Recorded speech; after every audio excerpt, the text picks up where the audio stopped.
Hi guys, Maikeru here. It's been a while since I've said that and made a video like this, but I've been waiting for the DEATHCOST rework personally for a very long time and really wanted to make a video on it. I've been very busy in real life recently. I got married and moved house and all of that jazz. So because of all of that, I haven't had tons of time to do YouTube and Twitch, so I've just been focusing on Twitch. But now I'm going to try and focus on both a little bit more and have some fun. But either way, enough of that. Let's get into this DEATHCOST rework. As you can see on the thumbnail, I had a death cost of nearly 20 mil.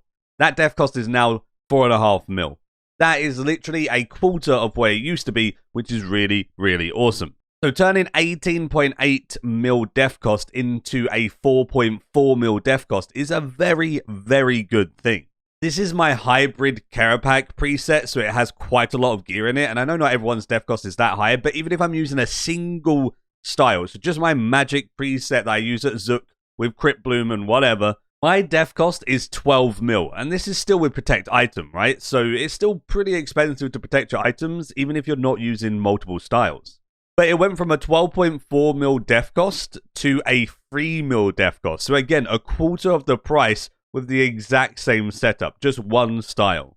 I'd much rather spend 3 to 4 mil than 20 mil, right? I was also curious with a low-end setup, so I slapped on my Clue Gathering preset. It has Subjugation, it has like Blaster Fusion Boots, Kerapack Wrist Wraps, Reaver's Ring, Staff of Sliske, you know, it has decent stuff. My death cost was 61k. 61,000 coins. This death cost used to be like 1.5 million gold. So that's kind of crazy on how much it's really reduced the lower end. I feel like they've reduced the lower end more than the higher end, which is completely fair, but that is a mad amount of savings. I've saved like 10 times or even more than that than what I used to spend. So that is an insanely cheap death cost. Everyone who's like starting PVM and stuff is going to spend no money on deaths. It's going to feel so much better with them learning a boss. So good. This means that the Ring of Death really is not that needed anymore, as, you know, death costs are cheaper, Ring of Death isn't needed to be camped, so they changed the effect of the Ring of Death. The new Ring of Death effect is that it revives you to full health and sets a damage over time effect for 3 minutes on your character.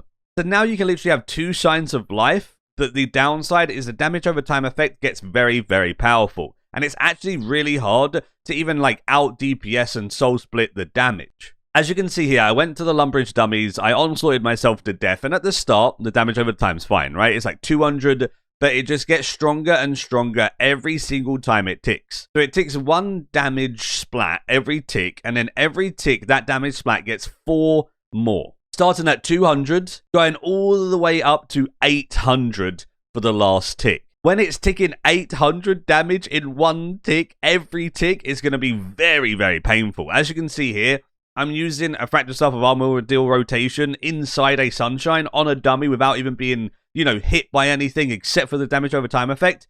And it's still hard to out DPS and heal yourself enough to then, you know, stop this killing you.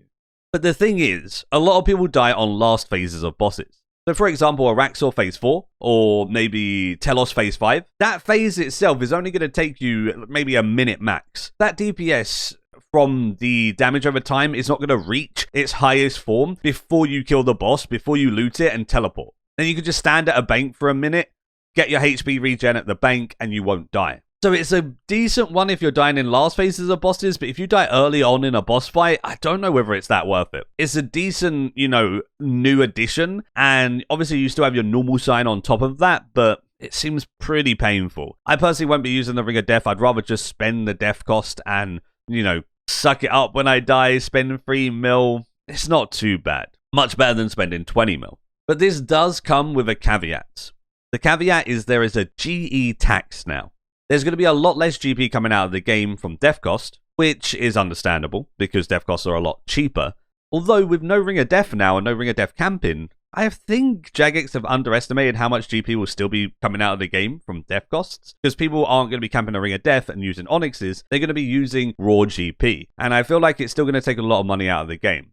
But either way, they've added a GE tax, and that's only a good thing, really, because death costs are going to take money out. Not quite as much as they used to, but still a decent amount of money. And then in addition to that, the GE is going to be taking a ton of money out of the game as well, and then inflation is going to be combated in that way. And I think more GP will be exiting the game than ever before with this update, which is really, really good. The way the GE tax works is if you sell an item, and say you sell an item for 1 million gold, there's a 2% tax for the seller. The buyer still spends 1 million gold. The seller then receives 960k. That 40k, that 2% has been taken away, and that just goes into gold sink. It disappears. But overall, I think it's a pretty good update. I'm pretty happy with it. Let me know what you think. Do you think they've nerfed death costs enough? Do you think it's not enough? And what do you think about the Ring of Death? Let me know in the comments down below. And yeah, do watch out for the Bossing Week videos. I'm going to try and upload a video a day. If I can't do it every single day, it'll be a video every 2 days. And it'll be how much GP I made for that day, tracked. And then overall, after the end of the week, it'll be how many hours I spent PVMing, how much GP an hour did I get, and all of that. So it'll be a nice little breakdown of how much gold I actually made in PVMing. And I'm also going to add a little added bonus of every time I die, how much GP I saved from the death cost rework. So that'll be a kind of cool thing to put into perspective. And we'll see if the death cost rework was worth it for me or not. It probably will be. I die quite a lot. But either way, have a lovely day. And as always, until next time.